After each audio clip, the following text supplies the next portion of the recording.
Reflection 9. Living within what holds. After coherence comes a quieter question. Not what else can be built, but what can be lived inside, day after day, without strain. There's a temptation, once a system begins to work, to keep refining it, to add nuance, extend reach, sharpen edges. That impulse can look like growth, but often it is simply another way of asking more than what already works needs to give. What I have learned is that durability matters more than expansion. A life that only functions at peak attention, peak discipline, or peak insight will eventually fail. Not because it is wrong, but because it depends on conditions that cannot be reliably maintained. The real measure of a coherent inner system is not how it performs when everything aligns, but how it holds when energy is low, time is short, and life is uncooperative. This is where the idea of holding becomes central.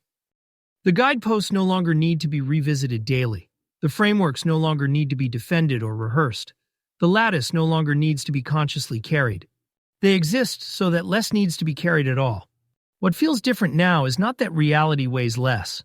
Loss still arrives. Uncertainty still persists. Love still asks something of me. Time still moves forward without negotiation. What has changed is how much of that weight must be held consciously. Structure absorbs some of it.